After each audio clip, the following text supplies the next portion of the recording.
Você está começando na resina agora? Então fica nesse vídeo porque eu vou falar algumas coisas que farão diferença lá na frente, quando você realmente já tiver mais, vamos dizer, familiarizada com essa maravilha que é a resina epóxi. Eu comecei com a resina já faz algum tempo e a resina epóxi ela é realmente aquele material que encanta. Por vários motivos, pela versatilidade, pela fluidez dela, pelas cores que ela consegue, que a gente consegue fazer, pela transformação realmente da obra e pela peculiaridade da resina em trabalhar sozinha. Porque quando você está trabalhando com resina epóxi, é importante que você, como artista da resina, você tenha um certo respeito por ela, além da sua imaginação. Você tem que pensar sempre que suas peças vão trabalhar depois que você parar. É isso mesmo. As peças em resina epóxi, todas elas, mesmo que você faça ali, elas com uma resina um pouco mais volumosa e que não mexa tanto, não tenha tantas cores, mas ela própria tem a movimentação durante o processo de fusão. E isso é o que dá todo o diferencial da resina epóxi. Então, assim, quando você for pensar em fazer uma arte, você tem que primeiro pensar o seguinte: eu sei manusear esse material? Eu sei manusear a resina realmente? Esse é o primeiro ponto que uma pessoa, quando está se dispondo a aprender resina epóxi, ela tem que estar consciente. Porque, antes de tudo, existe uma linha muito tênue ali entre dar certo e desandar o processo todo. E isso daí são alguns passos, alguns ajustes que você tem que respeitar e fazer para que dê tudo certo no final. E o dê tudo certo no final começa bem antes de você colocar sua resina lá no molde. É isso mesmo.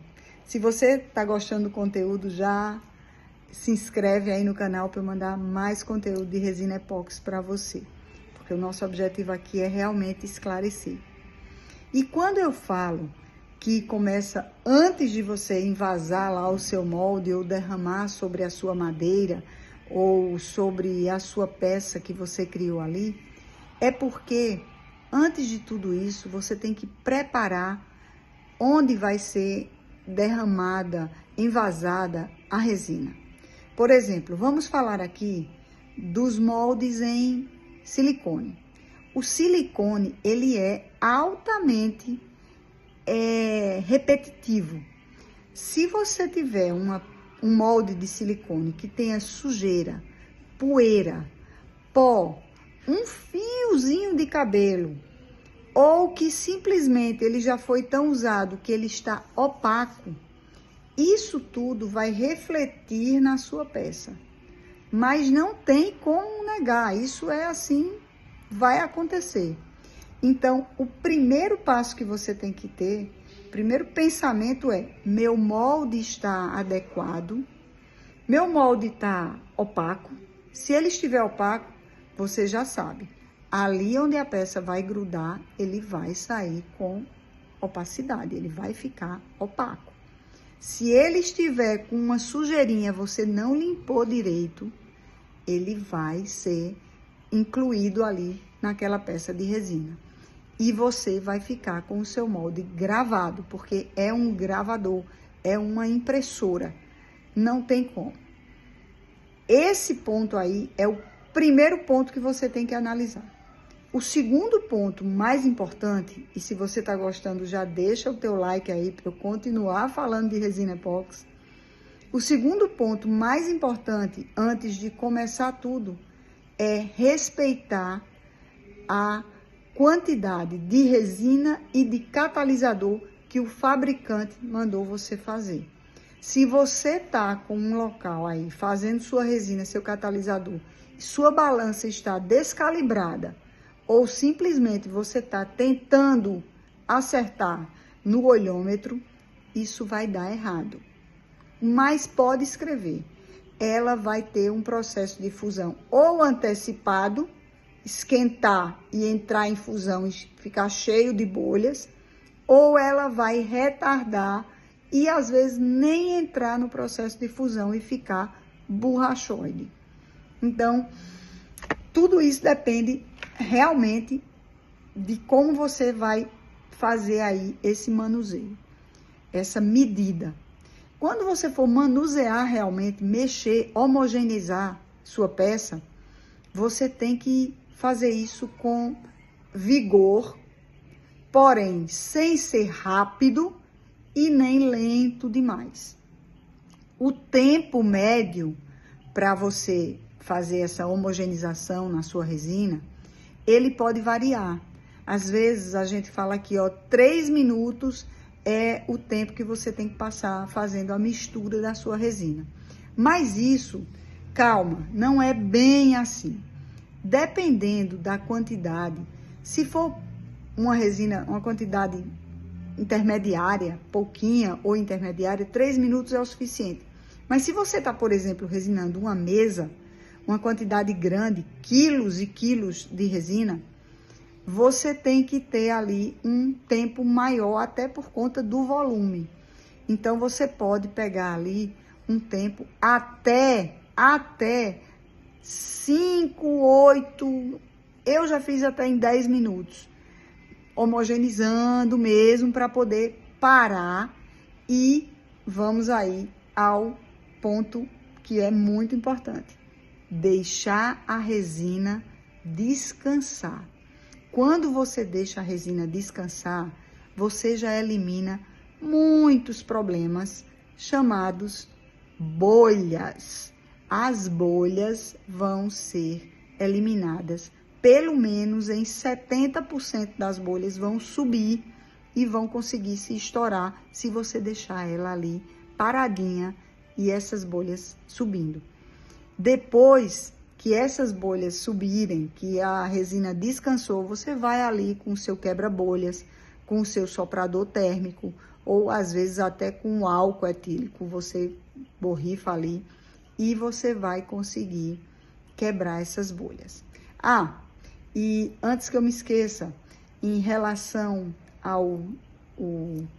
às bolhas, não confunda você deixar descansar e negligenciar o uso do soprador ou do quebra-bolhas. Tem gente que diz, eu vou só descansar e depois eu já jogo ali, já vou.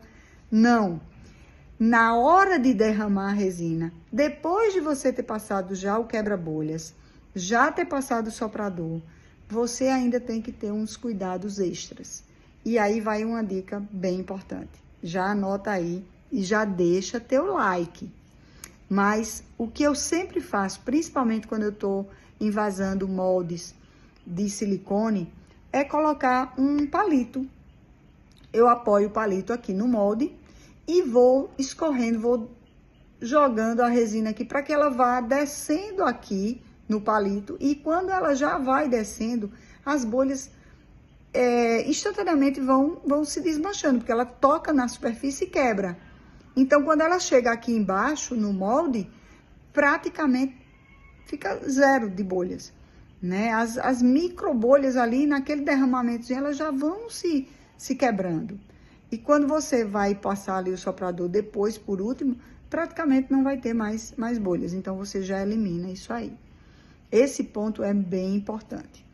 Um outro ponto muito importante que você tem que ver são relacionados ao tempo, à temperatura e à umidade.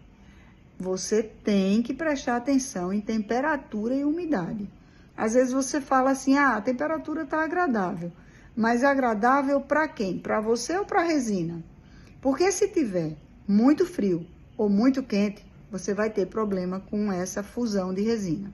E se o tempo, o ambiente estiver úmido, com gotículas de ar, ou então, às vezes, até com aqueles aerosóizinhos que você bota ali, que fica de tempo em tempo saindo aquele cheirinho, se aquele cheirinho ele ficar ali no ar, for um ambiente muito fechado, você pode estragar a sua resina por conta daquele cheirinho ali, daquela umidadezinha.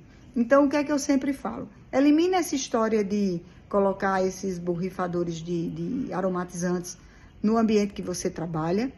Coloca sempre ali um barômetrozinho para ver pressão, como é que tá. E coloca também um aparelhinho para ver como é que tá a umidade. Um umidificadorzinho também para tirar a umidade, aquele que vai tirando ali, que vai secando o ar, tá? Não deixa o ar ficar muito úmido.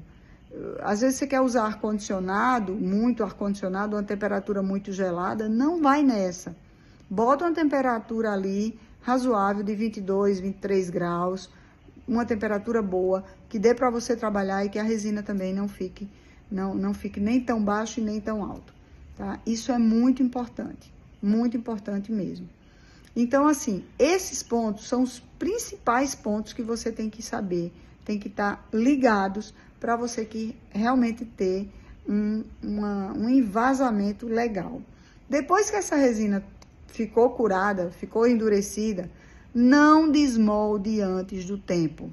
Não fique ansioso para tirar ali, porque ela tá durinha. Às vezes ela tá durinha, mas ela não tá curada, seca, tá? Ela secou, mas não curou. Então, você respeita as 24, 48 horas, até 72 horas, para você desmoldar a sua peça.